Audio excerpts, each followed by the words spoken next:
আমাৰ এটা সন্দেহ হয় যে পেৰেঙ্গা যে ৰঞ্জিত বসুমতাৰী এখেতসকলে আজি গুণ্ডা বাহিনী একেলগ গঠন কৰি থৈছে।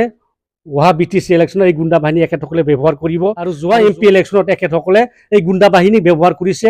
আৰু মোৰ নিজ ঘৰত সন্ধিয়া 11-12 বজাত পাতটো ঢুলিয়াই দি মোৰ দৰ্জা খিৰিকী বেৰা চব ভঙাই দিছে। আমাৰ এজন যুৱ নেতা লেহিৰ গয়াৰী ডাঙৰীয়াক মাৰপিট কৰিছে আৰু বহুত ধৰণৰ যিটো হিংসাত্মক ঘটনা একেলগে সংঘটিত কৰিছে। হুকিয়াই দিছো আপোনালোকে শান্তিৰ কথা কৈ থাকে, শান্তিভাৱে BTCখন চলাওক, শান্তিত BTC ঘূৰাই অনাৰ চেষ্টা কৰক, উন্নয়ন কৰাৰ চেষ্টা কৰক, BTC বচাবৰ কাৰণে আপোনালোকে চেষ্টা কৰক। এইখিনি হিংসাত্মক ঘটনাৰ পৰা আপোনাৰ আঁতৰি থাকক। এখেতসকলে যে ডাঙৰ কথাবিলাক কৈছিল, ছুইজাৰলেণ্ড বনোৱা 5 বছৰত ছুইজাৰলেণ্ড হৈছে না নাই, এইখিনি হিচাপ ৰাইজৰ পৰা হিচাপ লওক। ভাৰত চৰকাৰ, অসম চৰকাৰে প্ৰতি বছৰত 500 কোটি দিয়াৰ কথা আছিল। আজি 5 বছৰ উকলি গ'ল, এই 1500 কোটি টাকা ক'ত ব্যৱহাৰ কৰিছে, এইখিনি থকাৰ হিচাপ দিয়ক। ৰাইজে 17 বছৰ লুটি পুটি খাইছে, কিবা কিবি এইবিলাক মানে কথা কোৱাৰ পৰা আঁতৰি থাকিব লাগে। কাৰণ হাগ্ৰামা মহিলাই 17 বছৰ যি কৰিছে আপোনালোকে 5 বছৰ একো কৰিব নোৱাৰিলে। আজি আমি হৰিচিঙ্গা সমষ্টিৰ এই কুবিৰালি এই প্ৰাইমাৰীত আমি ব্লক পৰ্যায়ত যুৱ BPF আৰু BSCৰ এটা কৰ্মশালা কৰিবৰ কাৰণে উপস্থিত হৈছোঁ। ইয়াৰ বহুত আমাৰ যুৱতীসকলে আগভাগ ল'বলৈ আহিছে। আমি আজি 3 দিন হ'ল ওদালগুৰি জিলাত আমি বহুতো আমাৰ ব্লক কমিটিৰ যুৱ BSCও এখেতক আলোচনা কৰিছোঁ আৰু আমাৰ অনাগত যিটো BTC নিৰ্বাচন, এই নিৰ্বাচনত কাম কৰিবৰ কাৰণে আমাৰ যুৱসকলে প্ৰস্তুত হৈ আছে। এখেতসকলে প্ৰতিশ্ৰুতি দিছে যে আমি অহা যিটো নিৰ্বাচন BTCত ইয়াত আমি ওদালগুৰিৰ পৰা 5খন আসনত 5খনে জিকিব বুলি এখেতসকলে প্ৰতিশ্ৰুতি দিছে আৰু জিকাই দিব বুলি এখেতসকলে প্ৰতিজ্ঞাবদ্ধ লৈছে।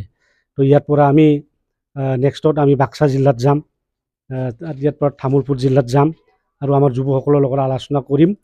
এইখিনি কাম কৰিবৰ কাৰণে আমি যুৱ BPF চেণ্ট্ৰেল কমিটিৰ পৰা আহিছোঁ। লগতে আজি BTR ৰেকৰ্ডৰ দিন 27 জানুৱাৰী, এই দিনাখনে আজি আমাৰ এটা পিচ একৰ্ড বুলি আজি মানে চুক্তি কৰা হৈছিল 2020 চনত। দেখা গৈছে আজি নিখিল বড়ো ছাত্ৰ সন্থা বা UPPL দলে আজি মানে 5 বছৰীয়া এটা BTR ৰেকৰ্ড ডে হিচাপে পালন কৰি আছে।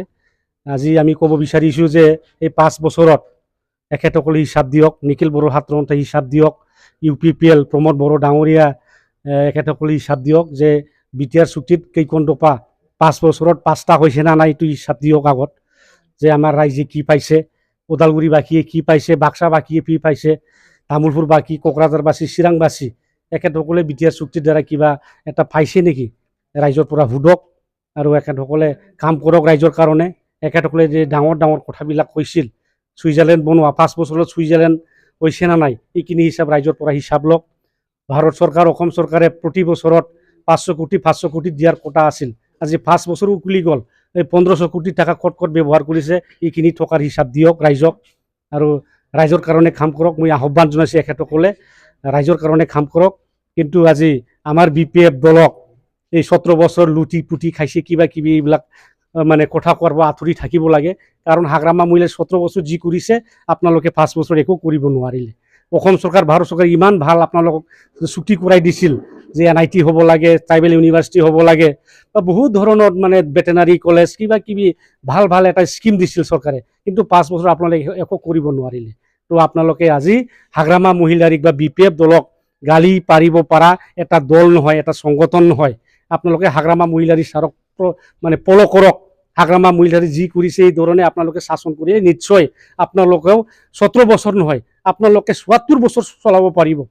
কিন্তু আপোনালোকে আজি এইবিলাক নকৰাকৈ আজি পেৰেঙ্গা নিচিনা এজন নেতাই আজি BTCত গণ্ডগোল সৃষ্টি কৰা যি ব্লুপ্ৰিণ্ট চলাইছে, আমাৰ এটা সন্দেহ হয় যে পেৰেঙ্গা যে ৰঞ্জিত বসুমতাৰী এখেতসকলে আজি গুণ্ডা বাহিনী একেলগ গঠন কৰি থৈছে।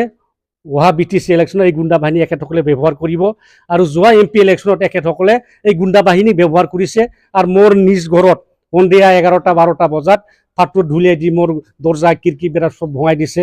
আমাৰ এজন যুৱ নেতা লেহিৰ গয়াৰী ডাঙৰীয়াক মাৰপিট কৰিছে আৰু বহুত ধৰণৰ যিটো হিংসাত্মক ঘটনা একেলগে সংঘটিত কৰিছে। মই ইয়াৰ কাৰণে হুকিয়াই দিছোঁ আপোনালোকে শান্তিৰ কথা কৈ থাকে, শান্তিভাৱে BTCখন চলাওক, শান্তিত BTC ঘূৰাই অনাৰ চেষ্টা কৰক, উন্নয়ন কৰাৰ চেষ্টা কৰক, BTC বচাবৰ কাৰণে আপোনালোকে চেষ্টা কৰক। এইখিনি হিংসাত্মক ঘটনাৰ পৰা আপোনাৰ আঁতৰি থাকক।